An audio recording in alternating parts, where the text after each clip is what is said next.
প্রথমে যে আলোচনাটা আমি আপনাদের সাথে করতে চাচ্ছিলাম তা হলো, রোজা হচ্ছে এমন একটা জিনিস যা পূর্ববর্তী জাতিরও ছিল, আমাদেরও আছে। কিন্তু প্রশ্ন হলো, কেন আমরাও রোজা রাখি? যেন তাকওয়া অর্জন করতে পারি। তাকওয়াকে বেশিরভাগ সময়ই অনুবাদ করা হয় আল্লাহ ভীতি হিসাবে। তাকওয়া শব্দটি এসেছে উকওয়া থেকে, যার অর্থ হলো সুরক্ষা। সেটা কি? তাকওয়া অনেকটা ইত্তিকার সাথে সমতুল্য, যার মানে সুরক্ষা চাওয়া, যাতে নিজেকে সুরক্ষিত করা যায়। এই কারণেই কিয়ামতের দিন, শেষ বিচারের দিনে সবাই নিজেকে সুরক্ষিত করতে চাইবে। আল্লাহ বলছেন, ফাকাইফা তাত্তাকুনা ইন কাফারতুম ইয়াউমা ইয়াজআলুল উইলদানা শিবা। অতএব তোমরা কি রূপে আত্মরক্ষা করবে যদি তোমরা সেই দিনকে অস্বীকার করো, যেদিন বালককে করে দিবে বৃদ্ধ। তাই আল্লাহ তাত্তাকুন শব্দটি ব্যবহার করেছেন, যাতে আমরা নিজেকে সুরক্ষিত করতে পারি সেটা বোঝাতে। এটা হচ্ছে তাকওয়ার আসল অর্থ। আল্লাহ বলছেন, আল্লাহ তোমাদেরকে রোজার বিধান দিচ্ছেন যাতে তোমরা নিজেকে বাঁচাতে পারো। মানে কি এটার? চলুন বোঝার চেষ্টা করি এটার মানে কি। আমাদের মানুষদের নির্দিষ্ট কিছু প্রশিক্ষণ আছে। আপনি যদি কোনো কিছুতে ভালো করতে চান, তাহলে আপনাকে সেই প্রশিক্ষণের মাঝে দিয়ে যেতে হবে। বিশেষত শারীরিক প্রশিক্ষণ। যেমন ধরুন, কেউ সৈনিক হতে চান বা তারা পুলিশ অফিসার হতে চায়, তখন তাদের কিছু প্রশিক্ষণের মধ্য দিয়ে যেতে হয়, আর তাদের শরীরের সাথে তা অভ্যস্ত হতে শুরু করে। যেমন প্রথম দিকে খুব কঠিন থাকে ব্যাপারটা, আস্তে আস্তে সেটা তাদের জন্য সহজ হয়ে যায়। এই যে প্রশিক্ষণের ধারণাটি, যেটা আপনাকে শেখায় কিভাবে কঠিন পরিস্থিতিতে টিকে থাকতে হবে। ও আরেকটি কথা, এই প্রশিক্ষণকালীন সময়ের অনুশীলনগুলো তুলনামূলক সোজা। যেমন ধরুন, যখন কোনো অগ্নি নির্বাপন কর্মীকে প্রশিক্ষণ দেয়া হয়, তারা আগুন ধরায় ঠিকই, কিভাবে নেভাতে হবে সেটা শেখানোর জন্য, কিন্তু সেই আগুনটা থাকে নিয়ন্ত্রিত। আসল পরিস্থিতিতে যেরূপ আগুন লাগে, এটা সেরূপ নয়, এটা নিয়ন্ত্রিত। তাই ব্যাপারটা অনেকটা সহজ। তারা হয়তো আপনাকে বিল্ডিং এর উপর থেকে লাফ দিয়ে পড়তে বলবে, কিন্তু সেটা অনেকটা সহজ, এটা বাস্তবের মতো নয়। একই ঘটনা রোজার ক্ষেত্রেও ঘটে। রোজা রাখা অবস্থায় আপনি প্রতিনিয়ত কিছু অনুভব করেন, তাই না? বিশেষত কাতারে কিংবা এরকম মরু অঞ্চলে আপনি প্রতিনিয়ত তৃষ্ণা অনুভব করেন, আপনি প্রতিনিয়ত ক্ষুধা অনুভব করেন। এমন একটি মিনিট যায় না যখন আপনি এরকম অনুভব করেন না। আপনার গলা আপনার সাথে যুদ্ধ শুরু করে, আপনার কণ্ঠনালী যেন চিৎকার করে আপনার কাছে, পানি পানি পানি বলে। আপনি পছন্দ করেন বা না করেন, আপনার গলা আপনার কাছে মিনতি শুরু করে। কিন্তু আসলে জানেন কি হচ্ছে? আপনি যখন রোজা রাখেন, আপনার ভিতরে একটি শরীরবৃত্তীয় যুদ্ধ হয়। আপনার গলা আপনার বিরুদ্ধে থাকে, আপনার পেট আপনার বিরুদ্ধে থাকে, আপনার শরীর দুর্বল হয়ে যায় এবং আপনার কাছে মিনতি করে, দয়া করে আল্লাহর অবাধ্য হও। আর আপনি সারাদিন রোজা করেন আপনার শরীরের বিরুদ্ধে যুদ্ধ করে, আর বলেন, না না, আমার অন্তর আল্লাহর কাছে সমর্পণ করেছি, তাই আমার পুরো শরীর যদি কিছু চায়ও, আমি তাকে সেটা দিব না। আপনি আপনার অন্তরকে, আপনার শরীরকে নিয়ন্ত্রণ করার প্রশিক্ষণ দেন। যখন আপনি রোজা রাখেন, আপনি এটাই করেন। আমিও এটাই করি যখন রোজা রাখি। কেন এটা গুরুত্বপূর্ণ? এটার মূল উদ্দেশ্য কি? কারণ যখন রোজা শেষ হয়ে যাবে, আপনার অন্তর তখন আপনার শরীরকে নিয়ন্ত্রণ করার জন্য তৈরি হবার কথা। তাই আপনি যেটা ইচ্ছে সেটা খাবেন না, যেখানে ইচ্ছে সেখানে যাবেন না, যেদিকে ইচ্ছে সেদিকে তাকাবেন না। কারণ এই সব আকাঙ্ক্ষাগুলো কার? আপনার শরীরের। কিন্তু আপনি যখন রোজা করেন, তখন কে অনেক শক্ত হয়? আপনার অন্তর শক্ত হয় আর আপনার শরীর দুর্বল হয়। ইন্না যালিকা মিন তাকওয়াল কুলুব। অন্তর হচ্ছে তাকওয়ার বাসস্থান। আপনি যখন আপনার শরীরকে দুর্বল করছেন, তখন আপনি আপনার অন্তরকে শক্ত করছেন। আপনি বিভিন্ন কাজ থেকে নিজেকে বিরত রাখতে শিখছেন। তাই আমার প্রিয় তরুণ প্রজন্ম, যদি আপনি রোজা রেখে বাসায় আছেন আর বসে বসে সিনেমা দেখছেন, তাহলে আপনি আসলে রোজা রাখছেন না। আপনি রোজা রাখছেন না, কারণ আপনার অন্তর এখন আপনার ভুল আকাঙ্ক্ষাগুলোর কাছে হার স্বীকার করছে। রোজা রাখার এই অনুশীলনটার উদ্দেশ্যই হলো যে আপনি প্রতিনিয়ত মনে করবেন যে যেভাবে আমি আমার ক্ষুধা তৃষ্ণার বিরুদ্ধে যুদ্ধ করেছি, আমাকে আমার চোখের আকাঙ্ক্ষার বিরুদ্ধে লড়তে হবে, আমাকে আমার মুখের বিরুদ্ধেও লড়তে হবে, আমাকে আমার জিহ্বার বিরুদ্ধে লড়তে হবে, আমাকে আমার আকাঙ্ক্ষার বিরুদ্ধে লড়তে হবে, আমাকে আমার হরমোনের বিরুদ্ধেও লড়তে হবে, আমাকে এখন আমার সব কিছুর বিরুদ্ধেই লড়তে হবে। এর মাঝে দৃশ্যমান তা হলো খাওয়া আর পান করা থেকে বিরত থাকা। কিন্তু আর সবকিছুই রোজার মাঝে আছে। লাআল্লাকুম তাত্তাকুন। আশা করা যায় তোমরা আল্লাহ ভীরু হতে পারবে। এই জিনিসটাই যদি আমাদের মনে না থাকে, তাহলে বনি ইসরায়েলের সাথে আমাদের আর কোনো পার্থক্য থাকছে না। তারাও রোজা রাখতো, কিন্তু তাদের মাঝে কি ছিল না? তাদের তাকওয়া ছিল না। আপনি যদি এটাই ভুলে যান যে কেন আপনি রোজা রাখছেন, তাহলে আপনি তাই করছেন যা বনি ইসরায়েলরা করত। আল্লাহ আপনাকে বলছেন, কুতিবা আলাইকুম আসসিয়াম, আলাইকুম মুকদ্দাম, বলা হয় জার মাজরুর মুকদ্দম, বিশেষত তোমাদের উপর, এখন তোমাদের পালা। আমি তোমাদের তাই দিচ্ছি যা আগের প্রজন্মের ওদেরকেও দিয়েছিলাম, তারা এর থেকে কোনো উপকার পায়নি, তারা তাকওয়া অর্জন করতে ব্যর্থ হয়েছে। আল্লাহ এটাই বলছেন, যখন আমাদের উপর রোজা ফরজ করেছেন এটাই বলছেন। মানুষ যখন রোজার কথা চিন্তা করেন তখন কোন জিনিসটা প্রথম তাদের মাথায় আসে? ইফতারের কথা। তারা ইফতারের কথা চিন্তা করে। রোজা হচ্ছে বাস্তব জীবন মোকাবেলা করার জন্য আপনার প্রশিক্ষণ। যখন প্রশিক্ষণ চলে সেটা অনেক সহজ থাকে, যেমন নিয়ন্ত্রিত আগুন, নিয়ন্ত্রিত পরিস্থিতি। আল্লাহ কি করছেন? আল্লাহ কি রমজানের রোজাকে সহজ করেননি? কারণ উনি শয়তানকে বন্দী করে রাখেন, আমাদের থেকে দূরে সরিয়ে রাখেন না। উনি আমাদের কাজ সহজ করে দেন যাতে আপনার অন্তর নিজেকে নিয়ন্ত্রণ করার একটা সুযোগ পায়। যেই মাত্র রমজান শেষ হয়, ঈদ মুবারক, বলুন তো কি হবে? শয়তান মুক্ত। আর আসল যুদ্ধ শুরু হয় তখন। এতদিন ধরে যে প্রশিক্ষণ নিলেন সেটা এখন কাজে দিবে। কিন্তু যদি আপনি নিজেকে ঠিকমতো প্রশিক্ষিত না করেন, দেখো এখন শুধু তরুণ প্রজন্মকে সাহায্য করার জন্য বলছি, কেউ যখন আর্মিতে যোগ দিতে চায় তাকে শারীরিক প্রশিক্ষণের মধ্য দিয়ে যেতে হয়। তারা তাকে কোনো দেয়ালের উপর দিয়ে লাফ দিতে বলে অথবা দেয়াল বেয়ে উঠে অন্যদিকে যেতে বলে। এখন ধরুন দুইজন লোক মিলিটারিতে যোগ দেবার পর প্রশিক্ষণ নিচ্ছে, একজন দেয়ালের উপর দিয়ে লাফিয়ে গেল আর একজন পাশ দিয়ে হেঁটে ওই পাশে গেল। ধরা যাক এই কাজ তাদেরকে 10 বার করতে হবে, একজন 10 বার লাফিয়ে গেল, অন্যজন 10 বারই অন্য পাশ দিয়ে ঘুরে গেল। এখন তারা যখন আসল রণক্ষেত্রে যাবে এবং তাদের একটি দেয়াল ডিঙাতে হবে, কে যেতে পারবে আর কে পারবে না, বোঝা গেল? তার দুজনই বলতে পারে যে আমি তো আমার কাজ শেষ করেছি। সবাই তাই চায় ফিনিশ লাইনে পৌঁছাতে। আপনিও রোজা রাখবেন, আপনার ভাইও রোজা রাখবে, কিন্তু আপনাদের দুজনের রোজা সমান হবে না, এক হবে না। যে ছেলেটি সত্যিই নিজেকে প্রশিক্ষিত করেছিল আর যে তা করেনি, তারা কি একই ফল পাবে? এখন আল্লাহ বলছেন শাহরু রমাদান, রোজার মাস। পরের আয়াত, এটি হচ্ছে কোরআনে রমজানের রোজা রাখা বিষয়ক একমাত্র আয়াত, একমাত্র এটি। আল্লাযী উনজিলা ফীহিল কুরআন। আগেও বলেছি, যখন মানুষ রমজানের কথা চিন্তা করে প্রথম কোন জিনিসটা তাদের মাথায় আসে? ইফতার, পাকোড়া, সামোসা। বাসায় যথেষ্ট কেচাপ আছে কিনা সেটা দেখতে হবে। আপনি অতিরিক্ত অনেক সোডা জাতীয় জিনিস কিনেন। মুসলিমরা আসলে রমজানের সময় ওজন কমায় না, বরং ওজন বাড়ায়। এটাই আমাদের নিয়ম। যখন আপনি রমজান মাসের কথা ভাবেন, প্রথম যে জিনিসটি আপনার মাথায় আসে তা হলো রোজা রাখা। আপনি যদি খাবারের কথা চিন্তা নাও করেন, আপনারা বলেন ভাই এই বছর রমজান তো গরমের মাঝে, কি যে হবে, আপনার মাথায় শুধু এই ধরনের চিন্তাই আসে। আল্লাহ কোরআনে বলছেন, প্রথম যেই জিনিসটা রমজান শব্দ শুনলেই আপনার চিন্তা করার কথা ছিল তা হলো শাহরু রমাদান আল্লাযী উনজিলা ফীহিল কুরআন। আল্লাহ এটা বলেননি যে তাতে তিনি রোজা ফরজ করেছেন, বলেছেন আল্লাযী উনজিলা ফীহিল কুরআন, সেই মাস যাতে কোরআন নাজিল করা হয়েছিল।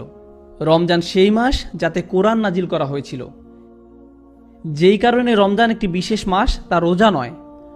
রমজান এই কারণেই বিশেষ, কারণ এই মাসে কোরআন নাজিল হয়েছিল। আল্লাহ এটাই আমাদের বলছেন, আল্লাহ এটাই আমাদের বলছেন। এখন আপনার নিজেকে প্রশ্ন করতে হবে, আপনি রমজানে রোজা রাখছেন কিন্তু আপনি কোরআন পড়ছেন না।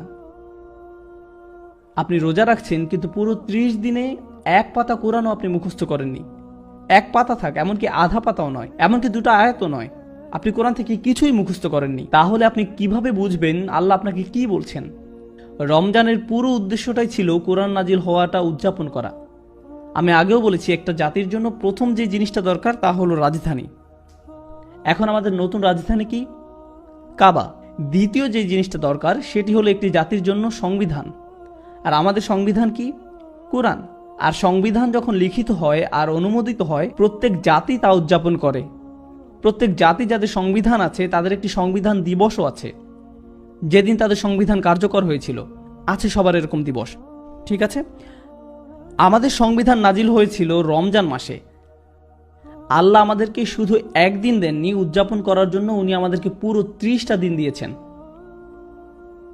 রমজান মাস এটারই উদযাপন যে আল্লাহ আমাদেরকে এক উম্মাহ করেছেন। এখন আমাদের নিজস্ব রাজধানী আছে, নিজস্ব সংবিধান আছে এবং আমাদের নিজস্ব রোজা রাখার দিন আছে। ইহুদিরা যেদিন রোজা রাখতো এটা আর সেই দিন নেই। আর আইয়াম মাদুদাত নয়, পুরোপুরি আলাদা করে ফেলেছেন। রমজানের পুরো উদ্দেশ্যটাই ছিল কোরআন নাজিল হওয়াটা উদযাপন করা। যাই হোক, আমরা আবার আমাদের রমজানের বিষয়টাতে ফিরে আসি। শাহরু রমাদান আল্লাযী উনজিলা ফীহিল কুরআন হুদাল লিন্নাস। মনে হচ্ছে মুখে একটা বড় চর খাওয়ার মতো অবস্থা। কারণ তিনি বলছেন কোরআন সকল মানুষের জন্য পথ প্রদর্শক। এই আয়াত শুধু মুসলিমদের জন্য না, এটা মদিনার ইহুদি সম্প্রদায়ের জন্য। তারা ভাবে যে যখন ওহী আসে সেটা কাদের জন্য আসে? শুধু তাদের জন্য, শুধু তাদের জন্য। আল্লাহ বলছেন না, এইবার ওহী শুধু তোমাদের জন্য না, এটা সমগ্র মানব জাতির জন্য। হুদাল্লিন নাস। আল্লাহ এটাও বলেননি যে হুদাল্লিল আরব, হুদাল্লিল বানি ইসরাইল, হুদাল্লি বানি ইসমাইল, হুদাল্লি বানি ইব্রাহিম। না না না না, হুদাল্লিন নাস। এটা সমগ্র মানব জাতির জন্য। এটা আমাদের ধর্মের সবচেয়ে সুন্দর জিনিস বলা যায়, আমাদের ধর্মের সবচাইতে সুন্দর জিনিস। আপনি আমেরিকা, অস্ট্রেলিয়া বা খালজিতে বা পাকিস্তানে যে জায়গাতেই কোনো মসজিদে যান না কেন, যত জাতির মানুষই থাকুক না কেন, সবাই এক কাতারে দাঁড়ায়। এমন কোনো ভেদাভেদ করা হয় না যে সবচেয়ে ধনীরা সামনের সারিতে, মধ্যবিত্তরা মাঝের সারিতে, সুইপাররা শেষ সারিতে। না না, এরকম করা হয় না। না না, সবাই এক কাতারে দাঁড়ায়। হতে পারে বস আর কর্মচারী একই সাথে দাঁড়িয়েছে, এমনও হতে পারে কর্মচারী প্রথম কাতারে, বস শেষ কাতারে। এটাও হতে পারে। আবার এমনও হতে পারে যেই লোক আপনার জন্য কাজ করে সে ইমামতি করছে আর আপনি তার পিছনে দাঁড়িয়ে আছেন। এটাও হতে পারে। আল্লাহ এই দিক নির্দেশনা দিয়েছেন সবার জন্য। জানেন এর মানে কি? উনি সবাইকে এক সমান বানিয়েছেন কোরআনের মাধ্যমে, সালাত নামক প্রতিষ্ঠানের মাধ্যমে। আমরা তো রেসিস্ট হতে পারি না, কারণ আমাদের আছে সালাহ। আমাদের মাঝে জাত্যাভিমান থাকার কথা নয়। আমরা এটা বলতে পারি না যে আমার জাতি তোমার থেকে ভালো, আমার জাতীয়তা তোমার থেকে ভালো, আমার ভাষা তোমারটার থেকে ভালো, আমার গায়ের রং তোমারটার থেকে ভালো, আমার গ্রাম তোমারটার থেকে ভালো। এরকম আমরা করতে পারি না। আর জানেন কখন এই জিনিসটা আমাদের আরো বেশি মনে পড়ার কথা? যখন আমরা নামাজে দাঁড়াই। যখন বিলাল রাদিয়াল্লাহু তাআলা আনহু, উসমান রাদিয়াল্লাহু তাআলা আনহুর পাশে দাঁড়ান, সেটা আমাদের মনে করিয়ে দেয় যে আমরা সমান। এটাই হুদাল্লিন নাস। এটার অর্থ এটাই। জানেন কেন আমি এগুলো বলছি? কারণ আমি মুসলিমদের মাঝে এই প্রবণতা দেখেছি। আমি মুসলিমদের মাঝে জাতীয়তাবাদ দেখেছি। আমি দেখেছি মুসলিমরা অন্য দেশীয়দেরকে নিয়ে তামাশা করে, অন্যদেরকে ছোট করে, তাদের সম্পর্কে বাজে কথা বলে, অন্যদের ভাষা নিয়ে বাজে কথা বলে। আরবরা নন আরবদের নিয়ে তামাশা করে, বাংলাদেশিরা পাকিস্তানিদেরকে নিয়ে করে, পাকিস্তানিরা আবার ভারতীয়দেরকে নিয়ে করে, ফিলিপিনোরা মালয়েশিয়ানদেরকে নিয়ে তামাশা করে। কি হচ্ছে আমাদের এসব? আমরা কি নামাজ পড়ি না? পড়ি না নামাজ? আমরা সালাত থেকে শিখছি না কিছু? আমরা কোরআন থেকেও কি কিছু শিখছি না? আমি বলেছি আপনাদের আগেও যে আমাদের শুধু খোসাটাই আছে, ওই অনেকটা ভিতরে ডিম নেই, শুধু খোসা আছে, এরকম অবস্থা। আমাদের ইসলাম অনেক সময় এরকম। আপনাকে দেখতে মুসলিম মনে হয়, মুসলিমরা যেমন কথা বলে আপনি সেরকম কথা বলেন, কিন্তু আপনার হৃদয়ের ভিতরে আপনার দ্বীনের জন্য কোনো ভালোবাসা নেই।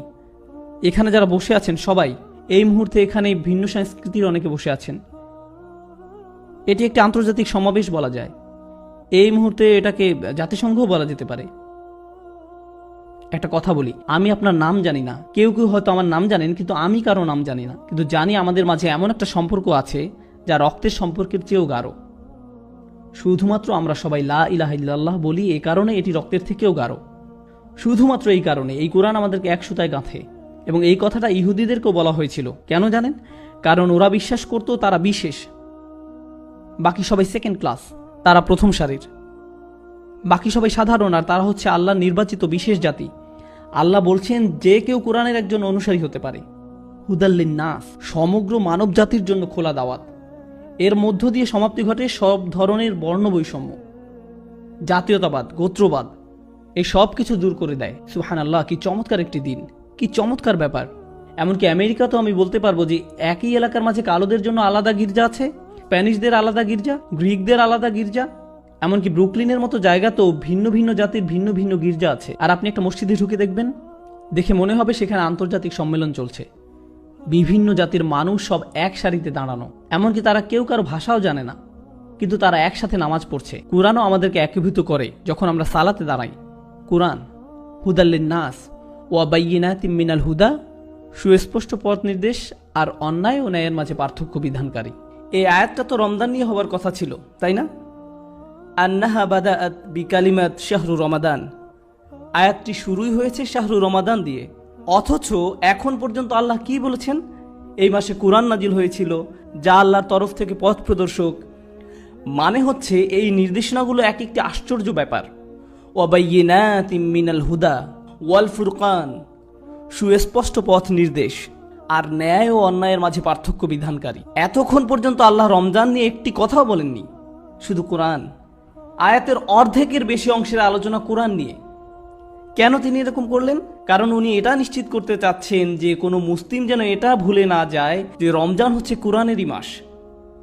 রমজান কোরআনেরই মাস, এটা হচ্ছে এই আশ্চর্য কিতাবের মাস। এর থেকে প্রথম শিক্ষাটা হলো আল্লাহ মুসলিমদের জন্য রমজানে রোজা রাখার শক্তি দিবেন। আর উনি রমজান মাসেই রোজা রাখাকে বছরের অন্য যে কোনো সময়ের চেয়ে সহজ করে দিবেন। আমি গ্যারান্টি দিয়ে বলতে পারবো, আপনি যখন রমজানে রোজা রাখবেন তখন অন্য যে কোনো সময়ের চেয়ে সহজ হয়ে যায়, কিন্তু এর এক সপ্তাহ পরেই রোজা রেখে দেখেন, ওইটা 10 গুণ কঠিন হবে। কারণ আল্লাহ বলছেন উনি আমাদের জন্য সহজ করতে চান। ওই 30 দিন অন্য দিনে 3 দিন রোজা রাখা থেকে অনেক সহজ। সুবহানাল্লাহ। এটা হচ্ছে প্রথম অর্থ, আল্লাহ আপনার জন্য সহজ করতে চান। দ্বিতীয় বিষয় হলো, আপনার ট্রেনিং যদি 2 বা 3 দিনের হয়, 4 দিনের হয়, আপনি কিছু প্রশিক্ষণ পান, কিন্তু আপনার ট্রেনিং যদি 30 দিনের হয়, তাহলে আপনি কি বেশি শক্তিশালী হন? অবশ্যই। ওই ট্রেনিংয়ের প্রভাবও কি বেশি দিন থাকে?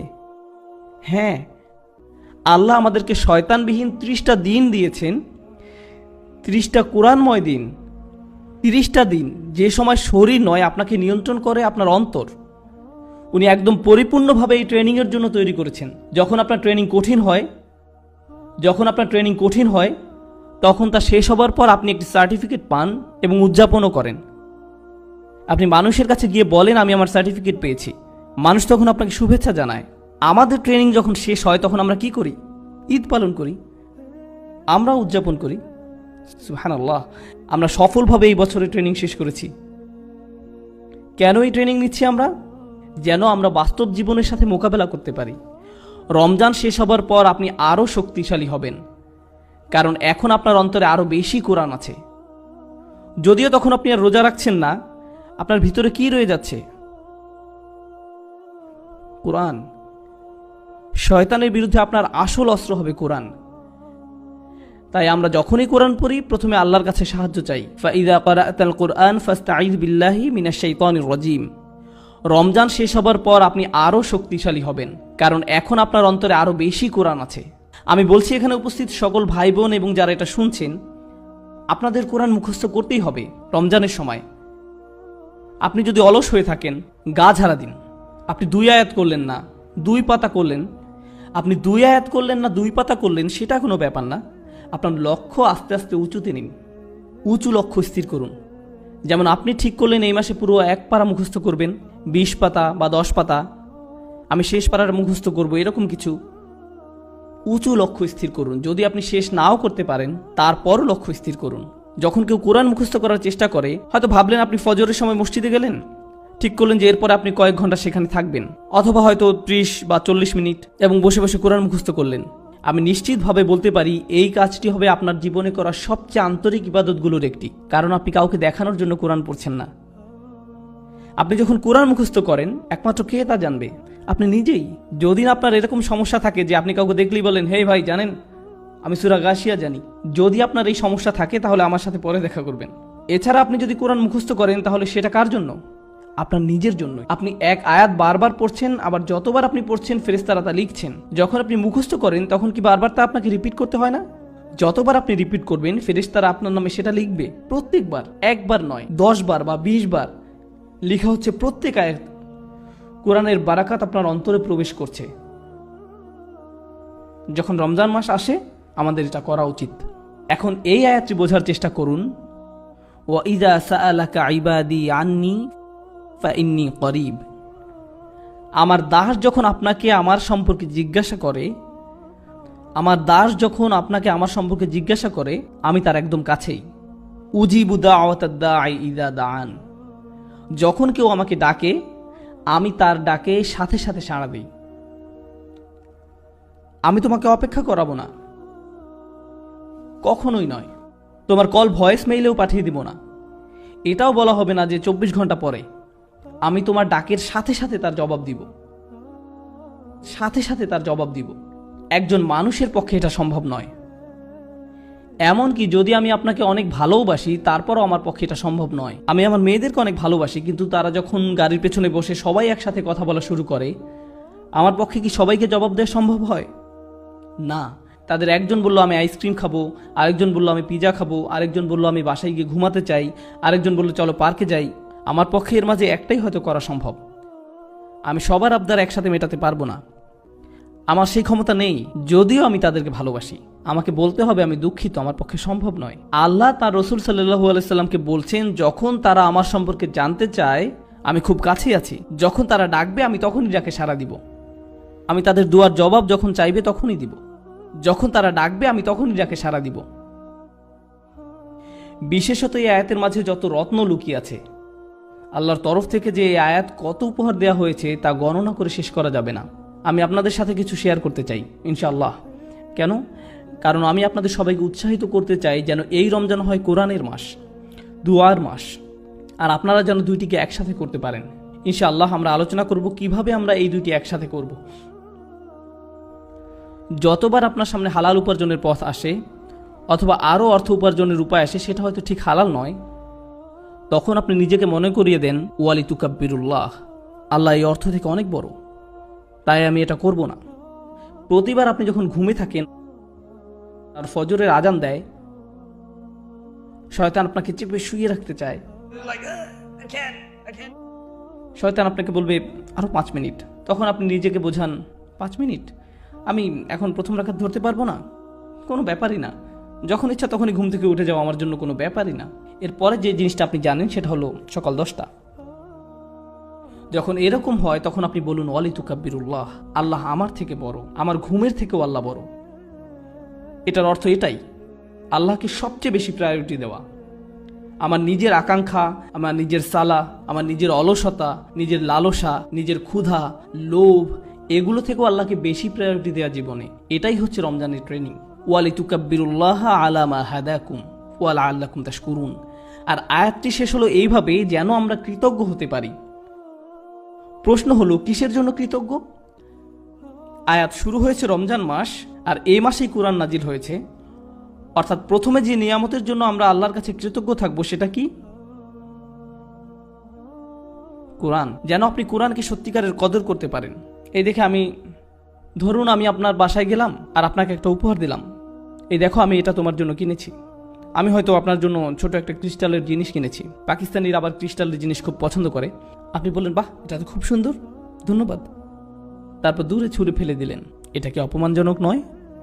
আমি আপনাকে একটা উপহার দিলাম আর আপনি কি করলেন? আমার সামনেই ধন্যবাদ দিয়ে সেটা ছুঁড়ে ফেলে দিলেন। অথবা ধরুন আমি বললাম হেই, আমি তোমার জন্য একটা বই কিনেছি, মনে হয় তুমি পছন্দ করবে।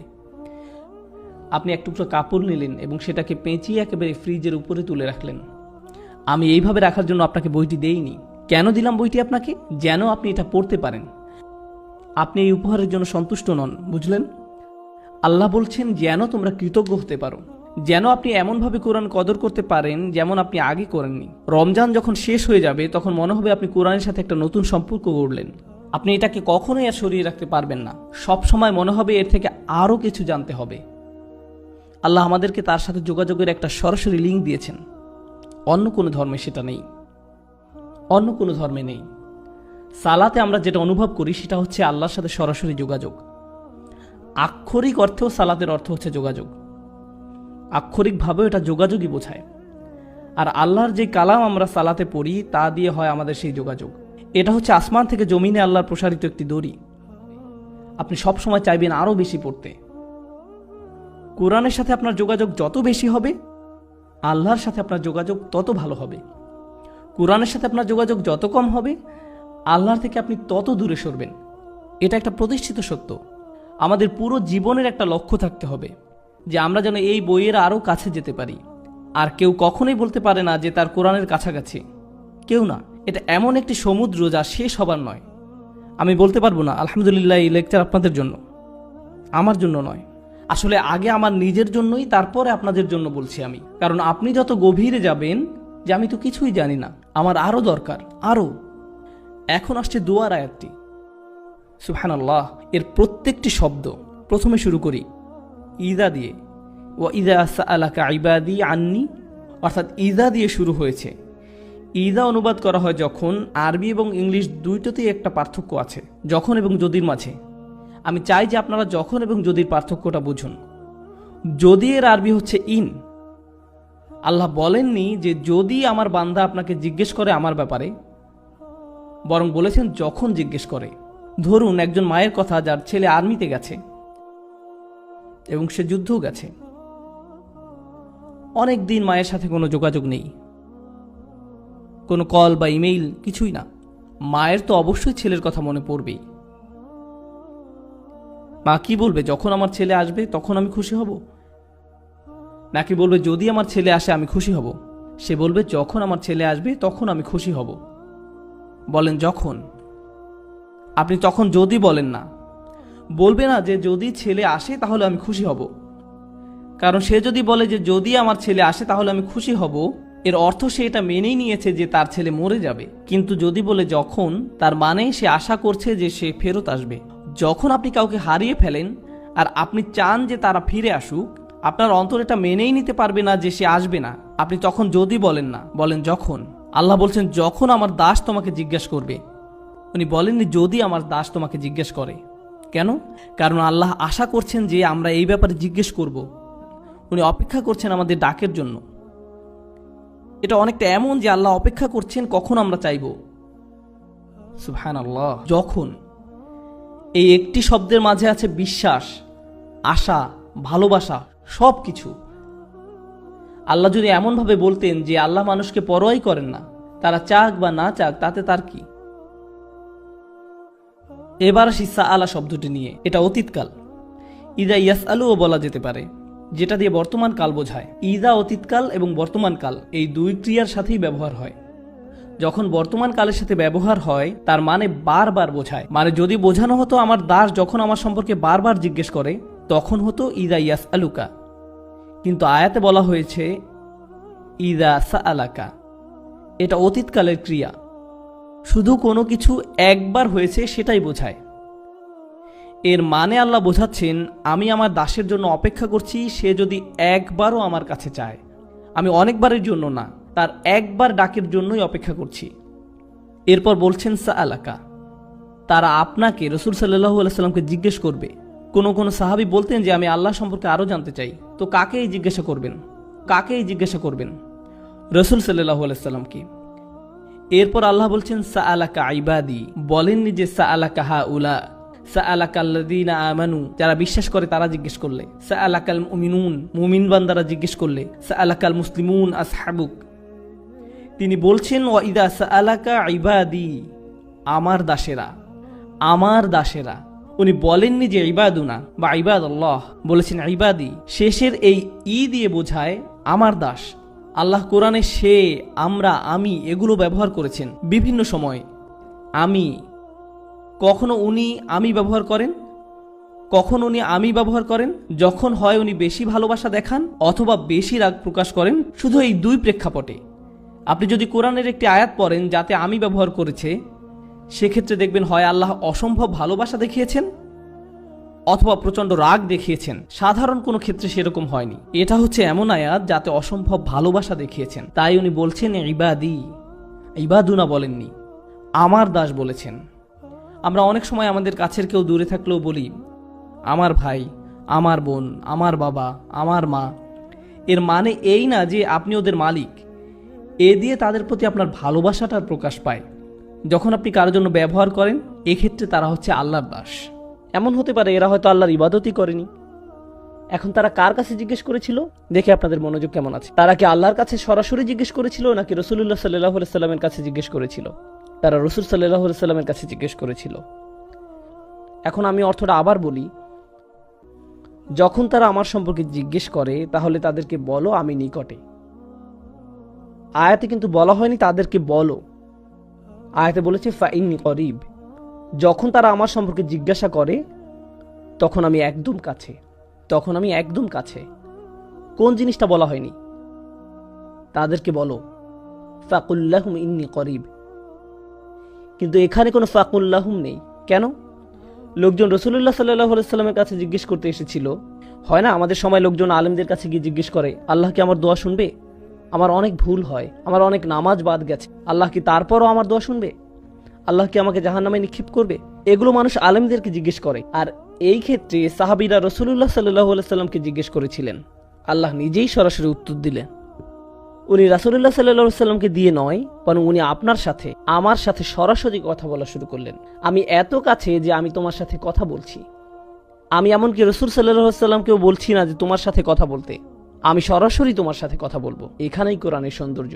লোকজন রাসূলুল্লাহ সাল্লাল্লাহু আলাইহি ওয়াসাল্লামের কাছে জিজ্ঞাসা করতে আসলো, আর আল্লাহ বলেননি যে আপনি ওদেরকে গিয়ে বলুন, বরং উনি ঠিক করলেন যে উনি নিজেই বলবেন, আমি খুব কাছে। তুমি আমাকে বিশ্বাস করো না কেন? আমি বললাম তুমি বিশ্বাস করো না? বললাম ইন্নি শব্দটার কারণে। ইন্নি মানে বাংলায় অবশ্যই, কোনো কিছু নিঃসন্দেহে বোঝাতে ইন্নি শব্দ ব্যবহার হয়। তাই কেউ যদি কোনো ব্যাপারে সন্দেহ পোষণ করে তখন ইন্না ব্যবহার করা হয়। এখানে আল্লাহ বলছেন কখনোই আমি কাছে নেই, এই সন্দেহও করো না। কেন তুমি সন্দেহ করছো যে আমি কাছে নেই? কেন তুমি ভাবছো যে আমি তোমার থেকে দূরে সরে যাব? তুমি আমার থেকে দূরে সরে গেছো, আমি না, তুমি সরেছো। তুমি আমার অবাধ্য হয়েছো, তুমি আমাকে ভালোবাসা বন্ধ করেছো। আমি কখনো তোমাকে ভালোবাসা বন্ধ করিনি। তুমি দূরে সরেছো, আমি সবসময় কাছে ছিলাম। আবার কারিব শব্দটাও, কারিব হচ্ছে ইসমে সিফা, যার অর্থ আমি সব সময় আছি। পুরো বাক্যটা দ্বারা অবশ্যই আমি সব সময় আছি, কাছেই। আমার দাস এটা জানুক। আরেকটা ব্যাপার হচ্ছে, আল্লাহর কতগুলো নাম আছে? অন্তত 99টা। কত সুন্দর সুন্দর নাম আল্লাহর। তাই যখন মানুষ জিজ্ঞেস করলো আল্লাহ সম্পর্কে, তখন তাদেরকে আল্লাহর কোন নামটা বলা সবচেয়ে বেশি জরুরি? আল্লাহ বলছেন, যদি আমার দাস আমার সম্পর্কে জানতে চায় তাহলে বলুন আমি একদমই কাছে আছি। কেউ যখন কাছে থাকে, আপনি যখন আশেপাশে পুলিশ অফিসার দেখেন, আপনি অন্যরকম আচরণ করেন। আপনি যখন দেখেন আপনার বস পাশে আছে, যখন জানেন টিচার কাছে আছে, আপনি ভিন্ন আচরণ করেন। যখন আপনি দেখেন আপনার মা পাশে আছে, বন্ধুদের সাথে ভিন্নভাবে কথা বলেন। যখন সে অন্য রুমে যায়, তখন হয়তো আপনি আপনার বন্ধুর মুখে ঘুষি মেরে দেন। এই ধরনের কিছু করেন। যখন আপনি অনুধাবন করবেন যে আল্লাহ নিকটে, তখন আপনি সব সময়ের জন্য একদম ভিন্ন মানুষ হয়ে যাবেন, কারণ উনি সব সময় কাছে। এখন উনি যদি সবচেয়ে কাছেই হন, এরপর উনি কি বলছেন? উজিবু, উজিবু। আরবিতে আজাবা মানে উত্তর দেওয়া। এছাড়াও আরেকটা শব্দ আছে, ইস্তেজাবা। কোরআনের অন্য এক জায়গায় আল্লাহ বলছেন ফাস্তাজাবা লাহুম রব্বুহুম। তিনি আজাবা লাহুম বলেননি, তিনি বলেছেন ফাস্তাজাবা লাহুম। তাদের প্রভু তাদের ডাকে সাড়া দেন। দেখা যাচ্ছে দুইটা শব্দ আছে আরবিতে, আজাবা আর ইস্তেজাবা। আজাবা আর ইস্তেজাবা। আজাবা দিয়ে বোঝায় যেটা সাথে সাথে হবে। যখন আপনি কোনো দেরি করা ছাড়াই কাউকে জবাব দেন, সেটাকে বলা হয় ইজাবা। আর যখন আপনি সময় নিয়ে জবাব দেন, সেটাকে বলা হয় ইস্তেজাবা। আল্লাহ বলছেন উজিবু। এর মানে উনি কিভাবে দোয়ার উত্তর দেন? সাথে সাথে, কারণ উনি সবসময় কাছে। কেউ কেউ দোয়া করে আর বলে কখন আল্লাহ জবাব দিবেন, কখন আল্লাহ সাহায্য আসবে, আমি অসুস্থ, কখন আল্লাহ আমাকে সুস্থ করবেন, আমি চাকরি পাচ্ছি না, কখন আল্লাহ চাকরি দিবেন, আমার বিয়ে হচ্ছে না, কখন আল্লাহ আমার বিয়ে দিবেন, আমার মা একের পর এক বিয়ের প্রস্তাব নাকচ করছেন, কখন আল্লাহ তার অন্তরটা পরিবর্তন করবেন, এর নাক লম্বা, তার চোখ বেশি ছড়ানো, এ জানে না কিভাবে ঠিকমতো চা বানাতে হয়, এসব করে আমার বিয়ে হচ্ছে না, আমার মা সব নষ্ট করে দিচ্ছে, ইয়া আল্লাহ কেন আমার মা এরকম। আর আল্লাহ কি বলছেন? তিনি কখন সেটার জবাব দিবেন? সাথে সাথে। ও আরেকটা কথা, এগুলো সব রমজানের আয়াত, তাই না? তাই আপনি যদি সত্যি সত্যি চান আল্লাহ সাথে সাথে আপনার দুয়ার জবাব দিবেন রমজানে, আর আপনি যদি চান যে আল্লাহ আপনার কাছে আসবেন, তাহলে আগে নিজে আল্লাহর কাছাকাছি হন, বেশি বেশি কোরআন পড়ুন, আর তারপর দোয়া করুন। কোরআন পড়ুন আর দোয়া করুন। রমজানে আপনার এরকমটাই করা উচিত। যখন আপনি বেশি বেশি দোয়া করা শুরু করবেন, তখন রমজান মাসটা উপভোগ করা শুরু করবেন। রমজানের আনন্দটাই হচ্ছে দোয়ার মাঝে। অর্থাৎ উনি বলছেন উজিবু, আমি জবাব। তারপর উনি বলছে দাওয়াতা দায়। কি শক্তিশালী শব্দ চয়ন। পূর্বে বলেছিলাম কোরআন মজিদে আমি কখন ব্যবহার করা হয়, মনে আছে? অনেক বেশি ভালোবাসা এবং অনেক বেশি রাগ প্রকাশ করার সময়। এখানে কোনটা? অনেক বেশি ভালোবাসা। এখন কার দেওয়ার জবাব দেওয়া হয়? আপনি ভাবতে পারেন যে অনেক বেশি দোয়া করে তার। আমি বছরে একবার দুইবার দোয়া করি। যখন আপনার পরীক্ষা থাকে তখন দোয়া করেন ইয়া আল্লাহ আমার পরীক্ষা, আমিন। এখন কার দোয়ার জবাব দেওয়া হয়? অথবা গাড়ি চালানোর সময় লাল বাতি অতিক্রম করে গেলেন আর বিশাল জরিমানা দিতে যাচ্ছেন, তখন দোয়া করেন এই বলে ইয়া আল্লাহ ক্যামেরা এবং লাইসেন্স প্লেটের মাঝে কভার সৃষ্টি করে দাও, আমি যেন অথরিটি থেকে কোনো মেসেজ না পাই, ইয়া আল্লাহ। তখন আপনার আল্লাহকে স্মরণ হয়। কেউ যদি অনেকবার দোয়া করে তাহলে দোয়া শব্দটি ব্যবহার হয়, কিন্তু কেউ যদি শুধু একবার দোয়া করে সেটা প্রকাশ করতে ব্যবহার করা হয় দাওয়াতুন। দাওয়াত শব্দটি শেষে তা মারবুতা নির্দেশ করে যে এটা একমাত্র একবার ঘটে। যেমন দরাবা এর অর্থ হলো প্রহার করা, কিন্তু দরাবাত মানে একবার প্রহার করা। আকালা মানে খাবার, কিন্তু আকালা অর্থ একবারের খাবার, তা মারবুতা এটাকে একবারের জন্য বানিয়ে দেয়। আল্লাহ বলছেন দাওয়াত আদ-দাঈ, প্রার্থনাকারীর একবারের প্রার্থনাতেও আমি সাড়া। লোকটি মাত্র একবারই দোয়া করলো, আল্লাহ বললেন না যে সারা বছর কোথায় ছিলে, তুমি জীবনে কখনো সালাত করনি, মাত্র একবার দোয়া করলে, ফাইন করিব, ভুলে যাও যে তোমার ডাকে সাড়া দিব। দাওয়াত শব্দের মাধ্যমে আল্লাহ বলছেন যে জীবনে একবার দোয়া করা ব্যক্তির জন্য তিনি সাড়া দিবেন।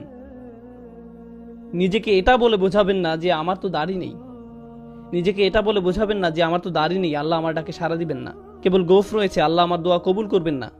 রমজানে মুভি দেখতে পারবো না, তাই আগে থেকে 3টা মুভি দেখে ফেলেছি, এখন আমি দোয়া করব, আল্লাহ তারপরও সাড়া দিবেন আপনার ডাকে। এটা শুনে আবার কেউ মুভি দেখতে যাবেন না। কখনো মনে করবেন না যে আল্লাহ আপনার দোয়ায় সাড়া দিবেন না। এবার আপনি বলতে পারেন, আচ্ছা লোকটি একটি দোয়াই করেছে, কিন্তু হতে পারে যে সে একজন খুব ভালো মানুষ, হতে পারে যে সে একজন সালেহ, একজন মুমিন হতে পারে, তার অনেক তাকওয়া আছে, কিংবা তার ইলম বেশি। এও হতে পারে যে সে তওবা করেছে। উজিবুদ দাওয়াত আদ-দাঈ, আমি তার আহ্বানে সাড়া দেই যে তওবা করে। আল্লাহ তা বলেননি, তিনি বলেছেন আমি সেই মানুষটিকে সাড়া দেই, দাওয়া তার একটি দোয়াতেই সাড়া দেই, আর দা যে ডেকেছে। এই মানুষটির উদাহরণ কিরূপ? সে কি করেছে? সে ডেকেছে। অন্য কথায় আল্লাহ কি তার কাছ থেকে অন্য কোনো গুণ আশা করেছেন? তিনি কি বলেছেন দাওয়াতুল মুসাল্লি, দাওয়াতুল মুত্তাকি, দাওয়াতুল মুমিন? না, তিনি বলেননি যে আপনার তাকওয়া থাকতে হবে, আপনার ঈমান থাকতে হবে, বলেননি আপনার ইলম থাকতে হবে, এই দোয়ায় বলেননি। কেন? কারণ আল্লাহ এখানে সেই সব মানুষের সাথে কথা বলছেন যারা আল্লাহ থেকে বহু দূরে চলে গেছে, এবং তিনি প্রথমেই তাদের বলছেন যে দেখো আমি কাছেই আছি। এরপর তিনি তাদের বলেন দেখো আমি জানি এই একটি দোয়া ছাড়া তোমাদের কাছে এই মুহূর্তে আর কিছুই নেই, ঠিক আছে দাও আমাকে এই একটি দোয়াই দাও। যদিও তুমি একজন দায়ী, শুধুই একজন আহ্বানকারী, তোমার জন্য আমার কাছে আর কোনো বিবরণ নেই। আমি তোমাকে এখনো পর্যন্ত একজন সালেহ ডাকতে পারি না, মুসলিম ডাকতে পারি না, মুমিন ডাকতে পারি না, আমি তোমাকে কিছুই ডাকতে পারি না। আমি শুধু তোমাকে ডেকেছি একজন দায়ী হিসাবে, একজন আহ্বানকারী। সুবহানাল্লাহ, সেটি কোনো যোগ্যতাই নয়। আল্লাহ বলেননি উজিবুদ দাওয়াত আদ-দাঈন, তিনি বলেছেন উজিবুদ দাওয়াত আদ-দাঈ। এই শব্দটির মধ্যে থাকা আলিফ লাম তাকে মারিফা বানিয়ে দেয়, অর্থাৎ যথাযথ এবং নির্দিষ্ট করে দেয়। অন্যভাবে বলা যায় যে কেউ আল্লাহকে ডাকে। আল্লাহ বলেন না যে কোনো একজন শুধুই ডেকেছে, তিনি বলেন সেই জন আমাকে ডেকেছে, সেই নির্দিষ্ট মানুষটি। আপনি আল্লাহর কাছে নির্দিষ্ট, তিনি আপনাকে বিশেষভাবে ব্যক্তিগতভাবে চিনেন। কোনো ডাক্তার আপনার নাম মনে রাখতে পারবে না যদি তাকে দিনে 100টা রোগী দেখতে হয়। সে এভাবে বলে চেষ্টা করবে, মুহাম্মদ কেমন আছো, চলে এসো। সবাই মুহাম্মদ, অন্তত সম্ভাবনা তো আছে। সে আপনাকে নামে চিনতে পারবে না। আল্লাহ আজ্জা ওয়া জাল্লা নির্দিষ্ট রূপ পর্যন্ত চিনেন। আপনি হয়তো বলবেন কোম্পানির সিইও কিভাবে আমার নাম জানবে, আমি তো শুধুই একজন নিরাপত্তা কর্মী, তার অবস্থান কত উঁচুতে আর আমি কত নিচু পর্যায়ে। কিভাবে একজন প্রেসিডেন্ট তার দেশের একজন অধিবাসীকে চিনবে? কিভাবে এটি সম্ভব? যখন আপনি আল্লাহকে ডাকেন, আল্লাহ বিশেষভাবে আপনাকে জানেন এবং তিনি তৎক্ষণাৎ আপনাকে সাড়া দিতে চান। তিনি আপনার সাথে তখনই নতুন সম্পর্ক শুরু করতে চান। গতকাল যা হয়েছে তা হয়ে গেছে, আজ থেকে শুরু করুন। আপনি আজই মুসলিম হয়ে উঠুন, আজ থেকেই আল্লাহকে ডাকতে থাকুন। উজিবু দাওয়াত আদ-দাঈ। আল্লাহকে ডাকার ভালো সময় কোনটি?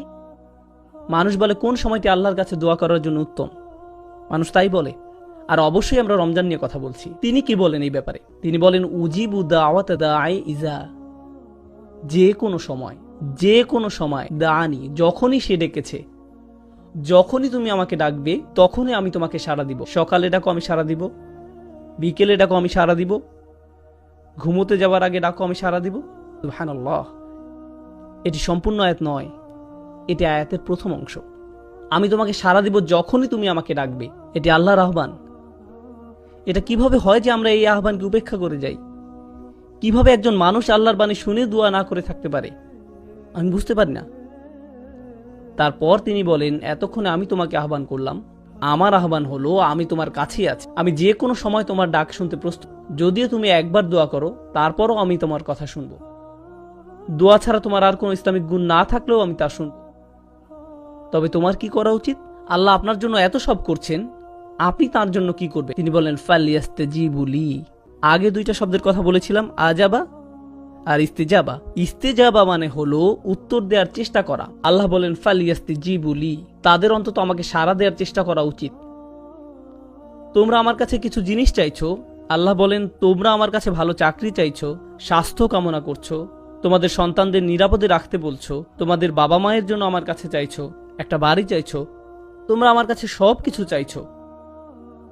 আমিও তোমাদের কাছে কিছু আশা করছি। আমার চাওয়া বিষয়গুলোর ব্যাপারে তোমরা কি করবে? ফালিয়াস্তাজিবু লি, তাদের উচিত আমার ডাকে সাড়া দেয়া, তাদের উচিত আমাকে সাড়া দেয়া। এখন ব্যাপারটি হলো ফাতিহায়, সূরাতুল ফাতিহা, আমরা আল্লাহর কাছে কি চাই কেউ জানেন? আমরা চাই পথ প্রদর্শন, কিন্তু আল্লাহ আমাদের কাছে কি চান? ইবাদাহ। ইয়াকা নাবুদু ওয়া ইয়াকা নাস্তাইন। নাস্তাইন মানে আমরা সাহায্য চাই, কিন্তু আল্লাহর কাছে কিছু চাইবার আগে আমরা তার জন্য কি করব, আমরা তার জন্য কি করব? ইয়াকা নাবুদ, তিনি আমাদের জন্য কি করবেন? ইস্তিআনা, তিনি আমাদের সাহায্য করবেন। তাহলে আপনি আল্লাহর জন্য কি করবেন সেটা প্রথমে আসা উচিত, আর দ্বিতীয়ত আসবে আপনি নিজের জন্য যা চান। কিন্তু রমজানের এই আয়াতগুলোতে তিনি বলেন আমি তোমাকে সাড়া দিব যখনই তুমি আমাকে ডাকবে। এরপরে তিনি বলেন তোমার উচিত আমাকে সাড়া দেয়া। তিনি বলেননি আমাকে সাড়া দিলে পরে আমি তোমাকে সাড়া দিব। সুবহানাল্লাহ। এমনকি তিনি নিজেকে দ্বিতীয় পজিশনে রেখেছেন, এবং এই আয়াতে প্রথমে রেখেছেন আপনাকে আর আমাকে, তিনি নিজেকে রেখেছেন দ্বিতীয় পজিশনে। ফালিয়াস্তাজিবু লি, তাদের উচিত আমার প্রতি সাড়া দেয়া, খাঁটে ঈমান আনা, আমাকে প্রকৃত রূপে বিশ্বাস করা তাদের উচিত। লাআল্লাহুম ইয়ারশুদুন, যাতে তারা সরল পথে পরিচালিত হতে পারে, তারা যেন নিজেদের বদলে নিতে পারে। সুবহানাল্লাহ। রমজানের এই কিছু আয়াত আপনাকে পরিবর্তন করে দিতে পারে, রমজান সম্পর্কে আপনার দৃষ্টিভঙ্গি সম্পূর্ণ বদলে দিতে পারে। আমরা যদি এই কয়েকটি আয়াতই শুধু অনুধাবন করি, এদের প্রতিফলন ঘটাই, তবে কোরআনের সাথে, দোয়ার সাথে, আল্লাহর সাথে আপনার যে সম্পর্ক তৈরি হবে তা রমজানের পরবর্তীকালীন সময়ের জন্যও সম্পন্ন হয়ে যাবে। এই সকল জিনিস আপনার অন্তরে গেঁথে দিতে হবে। আলোচনার শেষে আমি আপনাদেরকে কিছু বাস্তব পরামর্শ দিতে চাই। এখন আমি কিছু বাস্তব চিত্র তুলে ধরতে চাই, যে জিনিসগুলো আপনাদেরকে খুঁজে বের করতে হবে। রমজান মাস থেকে আমরা আসলে কি পেতে চাই, রমজান মাস থেকে আমরা আসলে যেটা পেতে চাই। রোজা রাখার উদ্দেশ্য হচ্ছে তাকওয়া অর্জন করা, উদ্দেশ্য হচ্ছে তাকওয়া অর্জন করা। আর রমজান মাসের উদ্দেশ্য হচ্ছে তিনটি। 30 দিনের ট্রেনিং শেষ করা, আল্লাহর মহত্ব ঘোষণা করা, আল্লাহর কৃতজ্ঞতা প্রকাশ করা। ওয়ালিতুকাব্বিরুল্লাহ আলা মা হাদাকুম ওয়ালিতুকমিলুল ইদ্দা ওয়ালিতুকাব্বিরুল্লাহ আলা মা হাদাকুম কুম তাশকুরুন। রমজানের 3টি গোল। এখন আমি আপনাদেরকে বলি তাকওয়ার পথে মূল বাধা কি হতে পারে। আপনারা যেখানে বাস করছেন, যেমন কাতার, দুবাই, খালিজ, আরব বিশ্ব বা মুসলিম বিশ্বের মাঝে, আপনার জন্য, আপনার সন্তানের জন্য সবচেয়ে ভয়ের ব্যাপার হচ্ছে বস্তুবাদ। এটাই সবচেয়ে বড় ভয়। আপনি আর আপনার সন্তান গাড়ি বলতে অজ্ঞান, ব্র্যান্ডের কাপড়, ব্র্যান্ডের ফোন, ইলেকট্রনিক পণ্য, নতুন মুভি, নতুন নামানো গান, মার্কেটে ঘুরে বেড়ানো, ফেসবুক, নিজের কমেন্টে কত লাইক পেলেন, এইসব জিনিস নিয়ে আপনি ডুবে আছেন। আপনার পুরো জীবনের অর্থই এগুলো, আর কিছু নয়। আর এটাই দুঃখজনক, কারণ আল্লাহ সাক্ষী, এই উম্মার তরুণরা হচ্ছে সবচেয়ে সম্ভাবনাময়। যখন এই উম্মার তরুণরা কোরআনকে অন্তরে ধারণ করবে, তারা দুনিয়া পাল্টে দিতে পারবে।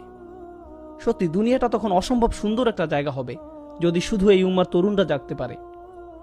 কিন্তু উম্মার তরুণ প্রজন্ম আইফোন 5, স্যামসাং গ্যালাক্সি টা, আইপ্যাড, ফেসবুক নিয়েই বুঁদ হয়ে আছে। এই জিনিসগুলোই খুব ভালো কাজেও ব্যবহার করা যায়, কিন্তু মনে রাখতে হবে এই জিনিসগুলো এক একটা অভিশাপে পরিণত হতে পারে। তলোয়ার শত্রুর দিকে তাক করে রাখলে সেটা ভালো, কিন্তু নিজের দিকে তাক করে রাখা খারাপ। এটা একদম সত্যি। এই জিনিসগুলো খুবই ভালো জিনিস। আমি কতবার ফেসবুক ব্যবহার করেছি জানেন? একবারও না। হ্যাঁ, সেখানে আমার ছবি আছে, আমার উক্তিও হয়তো আছে, কিন্তু আমি নিজে কখনো সেটা ব্যবহার করিনি। মাঝে মাঝে কেউ বলে, ব্রাদার আপনি কখনো টুইটারের জবাব দেন না। আমি বলি আমি সুন্নাহ পালন করার চেষ্টা করি যাতে মানুষের উপকারে আসে এমন কিছু বলতে, কিন্তু মানুষের সাথে অনলাইনে কথোপকথনে জড়াই না। আমাদের আরো গুরুত্বপূর্ণ কথোপকথন আছে আল্লাহর সাথে। আসলে কি আপনারা এত কথা চালাচালি করার সময় আছে? এত সময় কোথা থেকে আসে যে একটা ইউটিউবে ভিডিও নিজে সব কমেন্ট পড়ে বসে আছেন? কোথায় পান এত সময়? কোথায় পান? আমি অবাক হয়ে যাই। তাই আমাদের নিজেদেরকে আগে এসব থেকে বের হয়ে আসতে হবে। বিশেষত রমজানের সময় আমাদের যত সম্ভব এইসব গ্যাজেট থেকে দূরে থাকতে হবে। আপনার ফোনের গেমস অ্যাপসগুলো মুছে ফেলুন। রমজানে সেগুলো মোবাইল থেকে সরিয়ে ফেলুন। আপনি হয়তো বলবেন ঠিক আছে, আমি পরে আবার ডাউনলোড করব। তাও করুন। বোনেরা, এখনই ফেসবুক থেকে বের হন। আমি দেখছি না, কিন্তু যাই হোক, বের হন ফেসবুক থেকে। আপনাদের ডিভাইস থেকে নিজেকে দূরে রাখুন। এটা আপনাকে করতেই হবে। বস্তুবাদ আমাদেরকে ধ্বংস করে ফেলেছে। আর আমি বলছি যে এর থেকে পরিত্রাণ পাওয়ার সহজ উপায় হলো আল্লাহর কালামটা বোঝা। একদম নিজের মাঝে আল্লাহর কালামকে বোঝা। আপনি যতই নিজের সাথে আল্লাহর কালাম বোঝা শুরু করবেন, আপনি ততই আর বস্তুবাদে আগ্রহী থাকবেন না। তা দিয়ে তখন আর আপনার আত্মার ক্ষুধা মিটবে না। আপনি শূন্যতা অনুভব করবেন। খালি কোরআন থেকে আনন্দ পাওয়ার চেষ্টা করুন, যেটা আগে করেননি। আপনি যখন কোরআন পড়েন তখন আপনি আল্লাহর সাথে কথা বলেন, তাই না? আর বেশি কি চাই আমরা?